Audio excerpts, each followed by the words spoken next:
Hello everyone. Today on the show, on After the Gig, I have the wonderful Katie Dorn Musselman.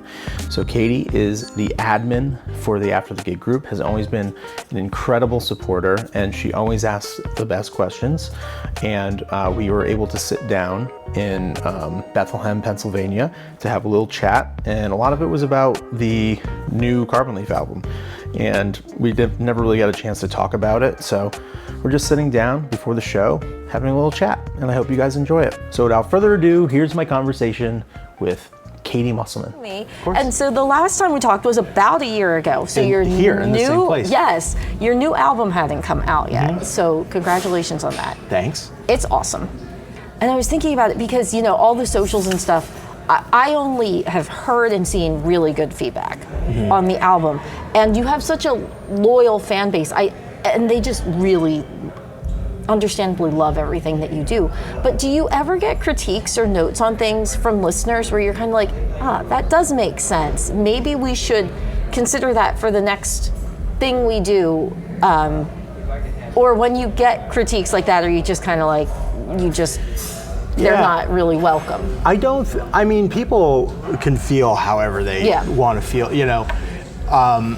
And it kind of comes back to a lot of the stuff I was writing about the Creative Act, the Rick Rubin book, where the art and the songs kind of like take on their own life and their own path. Mm-hmm. So whether like the song is going to end up however it's going to end up, and to think about things in a way like, what if we did this, then maybe people would connect with it more. You don't really think of it that way, especially in the moment, you know? So I think it's cool to listen to those comments and see how people ingest music and how they feel about things, but you can't really, there's nothing you can really do about it. Unless, and then you take those things into consideration for maybe the next time. Right.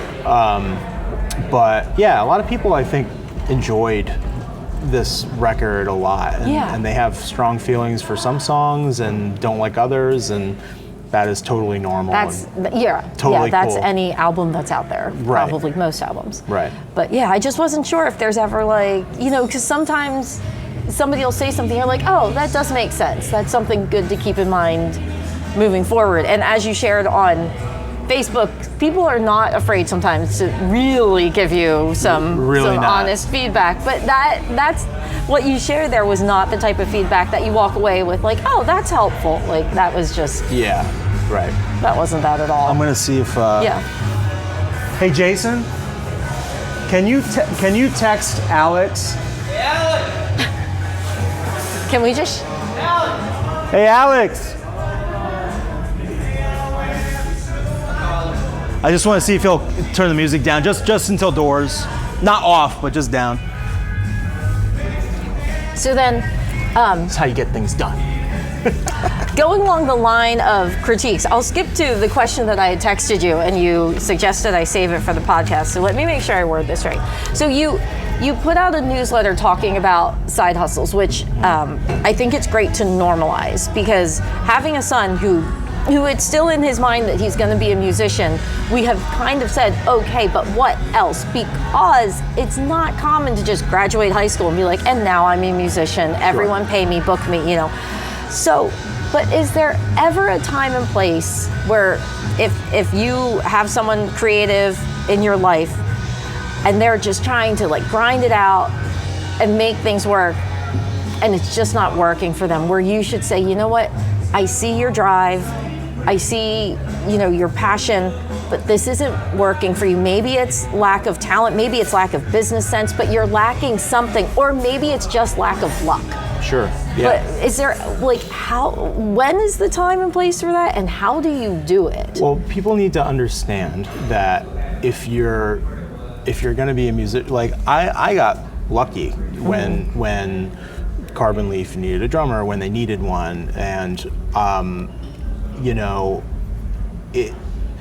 so like when I started touring and stuff like that, like I was not making a living at all. So I was a bartender. Right. And I had to do that. I was living in an expensive city. Yeah. And it was fun. And when I was working at the bar, I made it a point to work Wednesday nights when they had jazz night. So that's when most of the musicians in Boston would come around and sit in, and I met a lot of people. I made a lot of connections, and that was amazing. Like just to be around people that were playing gigs, and to be able, and then I started booking the gigs.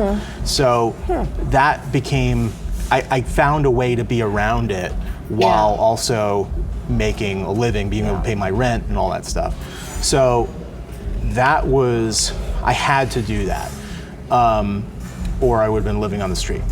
But I just, you have to get into an area that runs parallel to what you want to do. So like I have a friend, you know, that is not the greatest musician in the world, and like wanted to play music and all this stuff, and had these like jam nights and things that they host, but the quality wasn't there. Right. Love him to death, but what he ultimately ended up doing to do something useful and to be around what he loved to do was he became an engineer. Okay. And he got into a studio and he started working for someone that has had that experience, and now he's like doing really cool stuff, and he's probably getting better and better and better in that world, and he sees that, oh my, this quality here, it has to be at a certain point. So he got to that point where he was doing something in that world, and I don't know if he plays gigs anymore on the side, but like that's what he does. So you have to, like, if you want to be like a musician and you're good enough to do it, you have to go to a place that has people around that are doing it, and you have to just be around. You have to constantly be there, you know. So did someone have to say to your friend though, like, I know you love this, but you're not that great? Or did he just naturally make, because I think I said to you, I feel like it was a natural thing for him. Athletes kind of have a natural cutoff. Like if you don't make the high school team, you can go out the next year, but if you don't make that, or if you don't get, you know, pulled up to college to play in college, and then if you don't make it to the majors or the big leagues, you're done. Like you can play rec ball, subjective. but you're not right. It's a little bit more definitive. Like you're not going to get paid to play in your local like YMCA rec league, but you can go do that for fun. And so they have this like very distinct real cutoff, whereas artists, authors, creatives, they don't. So you can continue to go and just be like, well, this is what I want, this is what I want. And I you know, I've heard people who I'm thinking, that's great that you love it, but you're not gonna make it. Right. And it's like, and I don't know them well enough and to say anything, you know, it's just kind of people in passing that I know, but I'm just thinking, who's gonna tell them? Yeah, and there's so many ways. A lot of it comes to like educating yourself on like how to do different things. You know, like there's plenty of different ways to make a living, and it might not necessarily be your passion, but maybe it funds your passion. Right. And like there's nothing wrong. Like that's how a lot of people get started. Like I know people that are very wealthy now that, you know, maybe they kind of stumbled into it. You know, maybe it was a marriage thing or whatever, and they just now their passion is funded. They're able to do that thing. Yeah. But that's not the case for everyone. Yeah. So I didn't marry into one of those situations either. Neither did I. So like we have to like fund. You have to find a way to fund it and be and want to have a family and want to have a decent place to live. Like you can't necessarily have it all by following your passion all the time. Like you have to find something that whether it runs parallel to what that passion is, or if you know, if you're really good at like creating like computer programming and you sell some kind of program and you make a bunch of money, and then now you can sit in the studio all day and do the thing that you love. Like that is, you have to think about those things. And if you are lacking in ability and talent and you're not taking the time, and I don't think that people that lack in talent can't do these things. I think it takes time and effort. You have to be practicing constantly. You have to be learning tunes. You have to be like I said, around and Yeah, it's a hustle. It's a hustle. It's a hustle in itself. So you're going to be out, you're going to be working your job, you're going to be out late at night, you're going to be having conversations with people. You can't like be distracted by drinking and like doing all those things if you're there to like because that is the networking. Right. Whether that's for some people, that's the hang, that's you're hanging out, but that is like being in the scene. That's the networking. That's how you get gigs and jobs and stuff, and knowing how to collect information and how to do those things. So yeah, I feel bad. I think it's a rare case where someone has some really blind ambition and blind confidence where they can't see over time that I'm ruining relationships. Right. I'm ruining, like, I'm falling into debt. Like, these things should be clear signals that you need to make some kind of a change. Don't, maybe not quit totally, but you need to make some kind of adjustment. Find a career that funds your passion, like you said, because it's almost inherent for creatives. I'm guessing you've been asked, if you weren't a drummer, what would you be doing? Yeah. And I said to Eric last night, I said, how many people have said to you, if you weren't department chair of a college at a university, what would you be doing? Sure. Like, they're just like, of course, you're an engineer. That's it. Yeah. Hard stop. But with anything creative, people are like, well, what else would you like to do? And it's like, it's kind of, there's that undertone. People would ask that question, and my answer before, maybe, I don't know, maybe 5 years ago or 6, maybe a little more than that now, I probably would have said like, oh, I'd probably go into like sports management or something like that. But I don't think I could like work a regular 9-to-5 thing. I think I would go into some kind of entrepreneurial thing, maybe management or managing bands or artists or something like that. And I love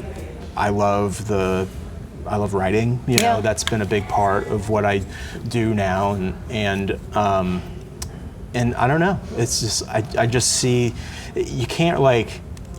The more and more like I do the podcasts and the newsletter and play music, the more you just can't plan it out. You have to like follow what people like, what people want. Like, okay, I'm gonna catch on to this wave. People are into this thing, so maybe I'll write more about this type of stuff and find a way to make it interesting and creative. So it's just, I don't know. I like that grind and that risk a lot more than saying, you know what, just can't do it. I'm gonna go like back to school and figure out some other thing to do. Like it's stable, but it's boring to me. So like I think I'm confident in myself enough to like be able to figure something out to be also stable, but also like feed that, because it's like like entrepreneurship and that stuff within music is it's fun. It's really, really fun. Like I like it a lot. Finding ways to like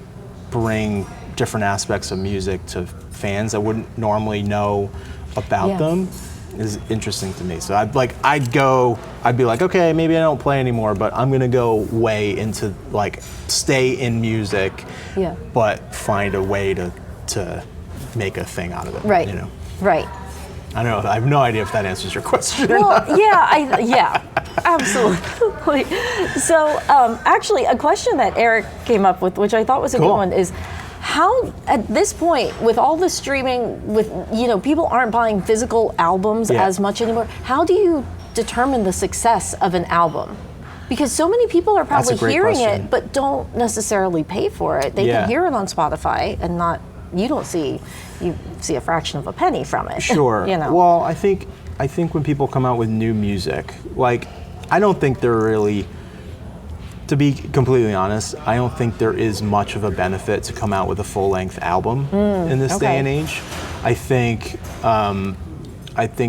bands and artists are better served to.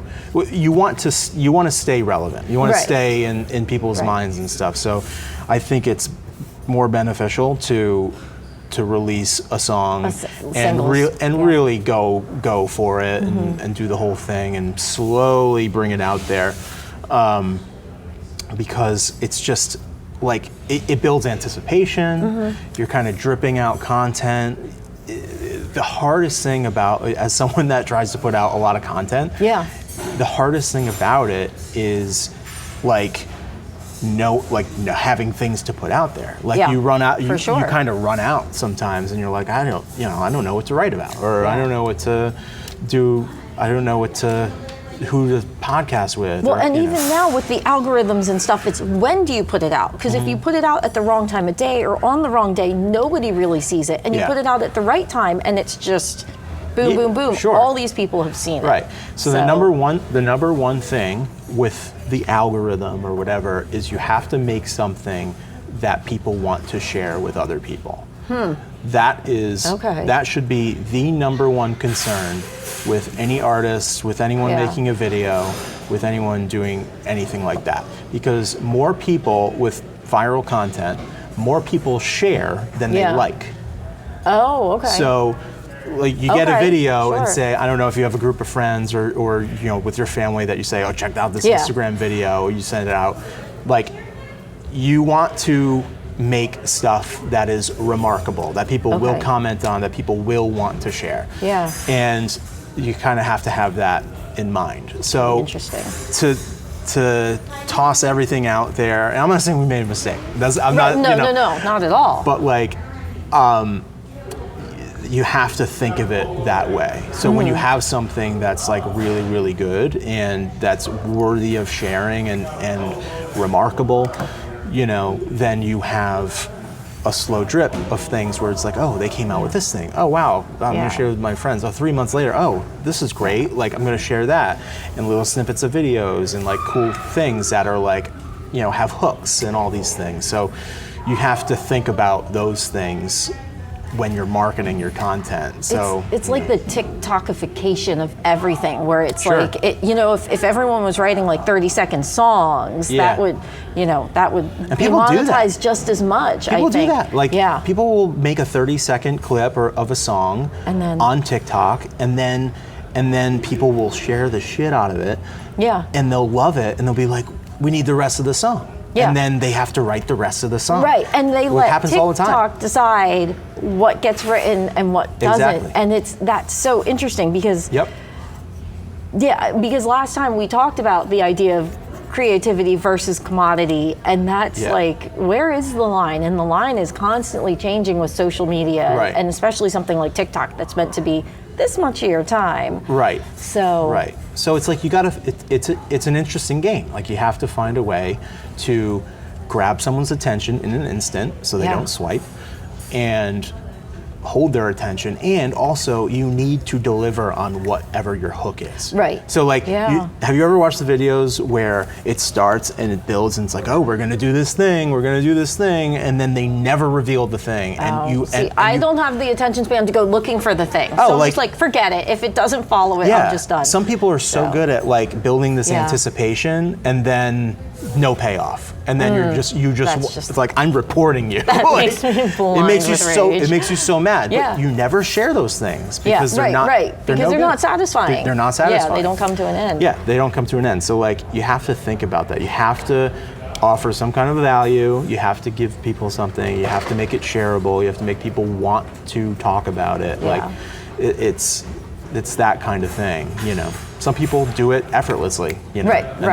And then it's a lot of work for other people like me. Well, I think you do great, first of all. But so we've kind of gotten onto the rise in technology and how it affects music. But I was reading, I forget what it was called. It was a book about Spotify. And so in 1934, the original subscription music kind of service came out, and they offered 1934, 3 channels piped into your home for $1.50 a month. Okay. And so the idea there was to be kind of like elevator. I wonder what that translates to. I should have translated it into our money. So it was kind of a big move. The book called it a big move in changing music from the big event to being part of the furniture. So it was kind of the idea that it was elevator music. And then further on in the 1960s, the idea of the playlist was created to rein in rogue DJs. So they weren't really playing what was new and exciting.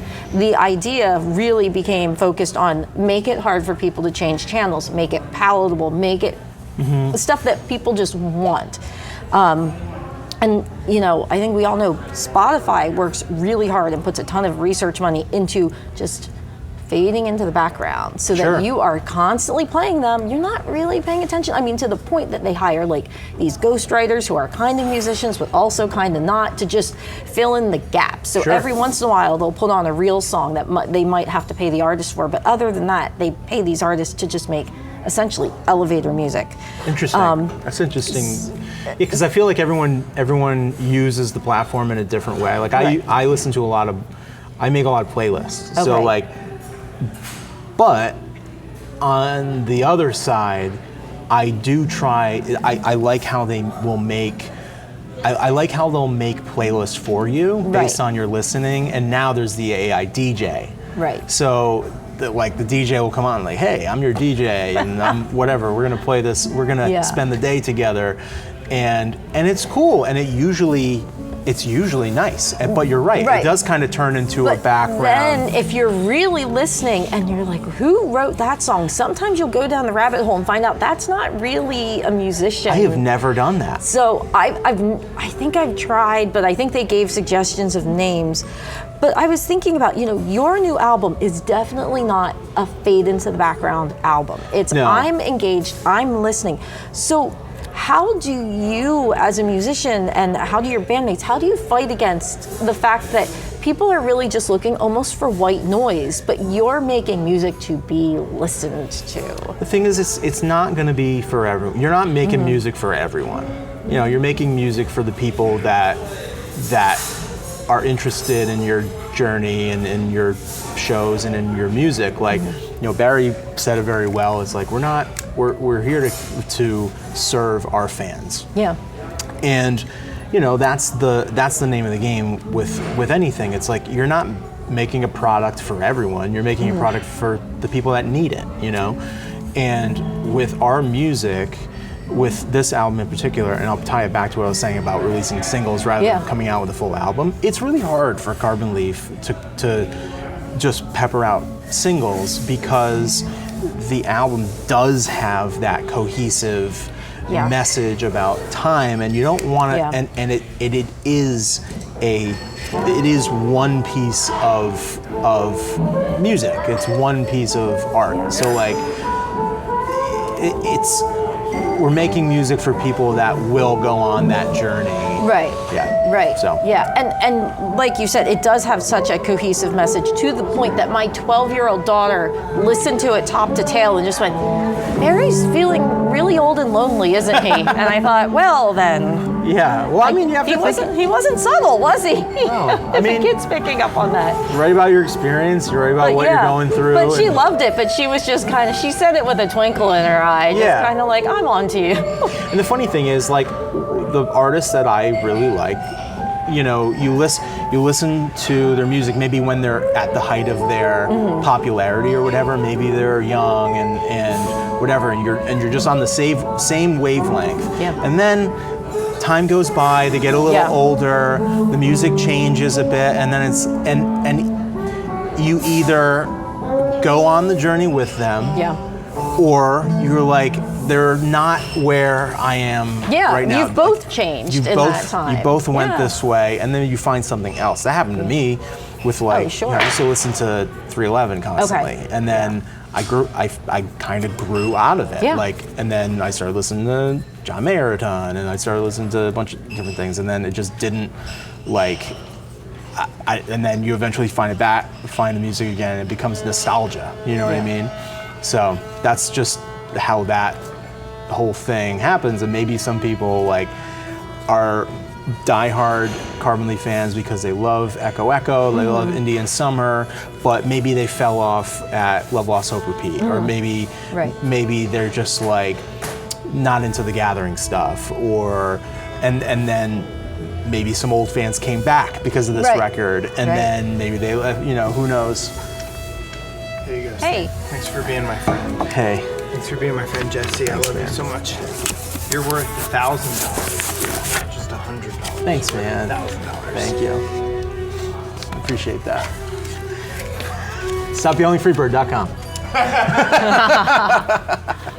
So since you mentioned your albums, I thought one question that I've never gotten to ask you is, there's been bands who, for their anniversary of an album, they'll play it top to tail in a concert. If you had to choose one Carbon Leaf album to do that with, which one would it be? And why? The problem is I don't know all the songs on all the albums. Like, it is tricky. I don't know the track order. I should have prepped you. Yeah, I don't know the track order. I'll tell you the ones that I like to play the most. Okay. So like, I love playing the song Love, Lost, Hope, Repeat. Yeah. I think that's a really, really great song. Yeah. We don't play it all the time, so whenever we do play it, it's a real treat.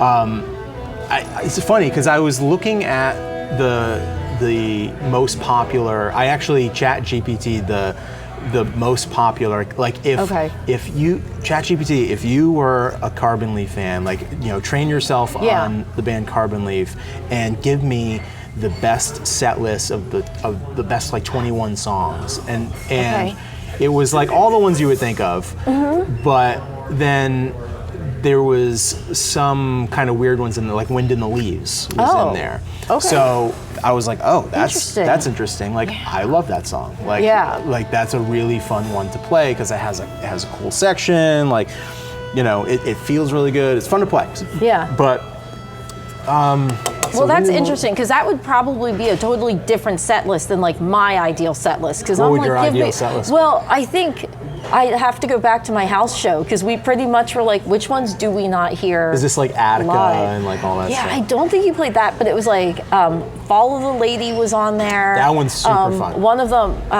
Is This the Fall? Yes, For Your Violin is one of my favorites. Like, I love the lyrics. Follow the Lady and For Your Violin, those are like two of my favorites to play. Yeah. But we don't play them very often. Super fun. But when we do play them, like we'll do them for like a period of time, and then they'll go away for a while. Yeah. So, which is fun because it kind of keeps it interesting, and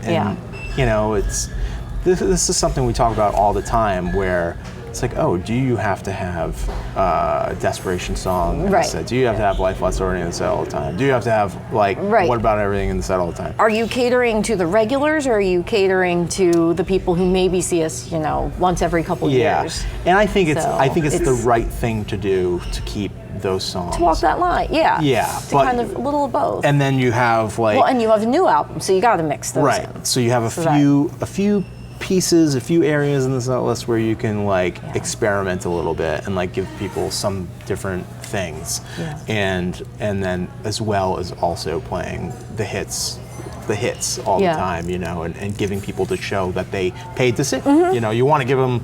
You don't want to sit down and be like, they didn't play. Like if you don't play One Prairie Outpost, it's like, was it a show then? Like, are they done? Are they coming out for another encore? Right. Like, where's the stuff I wanted to hear? You don't want to leave people like that because I feel like the super fan is like in the minority when it comes to hearing songs. Because they want to hear. That's why you do house shows. Right. So they want to hear those things. So if you want to hear those things, go to carbonleaf.com and book a house show. It's worth it. It is. So if somebody said to you, what do you do for a living? Oh, I'm in a band called Carbon Leaf. And they said, give me a song. What would your entry-level Carbon Leaf song be if you don't really know anything about the person? It would be The Boxer. Okay. Yeah. Okay, Boxer. that's fair. No problem. Okay. Because like everyone loves the song. Yeah. And then it introduces them to things like Mary Mac and What About Everything and Life Less Ordinary and Troubles and stuff like that. Like those would be all the songs that I would be like, check these out. This is what the band is all about. And then everything else is like fans out from that. True. You know what I mean? Yeah. Yeah. That's how I look at it. Okay. If I was trying to get someone to listen to the band and become a fan, that's what I would, because those are the songs that worked. Those are the ones that people recognize, and there's a reason why they recognize them, so. Yeah. I think I normally tell people One Prairie. One Prairie too. That's kind of my entry. Unless if I know them a little bit and I know they're more folk leaning, then I can point them in different directions. But if I don't know them at all, it's just kind of like, well, then I'm probably asking what type of music do you like. But yeah, One Prairie's kind of my entry level. Yeah. Like if it's like someone that I think is more folk leaning, I'll tell them maybe like Two Aging Truckers because it's a really I mean, all the songs are very well crafted, like Yeah. lyrically and stuff. And For sure. but that one in particular has a vibe to it that's really, It's relatable. Yeah. Too. I but really like- Yeah, I it's like it in a a lot. novel way. yeah. I think. I might have to change the So- settings on my camera in a second because the lights are going on. So that's okay. I see people rolling in. So Are they? What time is because it? I don't know if I think that's I'm not. Oh, that might be employees. 2 minutes? So okay. Yeah, well then, whatever. I think If yeah. someone comes in and We can. sees the drummer sitting at a table, they're gonna be like, "Whoa, this is awesome." Who's that lady with him? Why is she bothering him?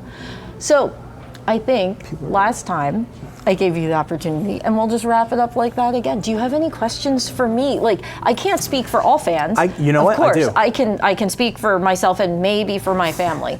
And I came prepared. Oh, there you go. Because you And asked me didn't last time, I was didn't like, even I don't touch you. What's your favorite type of ice cream? No, so you recently, I made you the admin of the After the Gig Facebook group. And it's been really awesome for me because I don't always have something to post. Sure. And Yeah. the cool thing is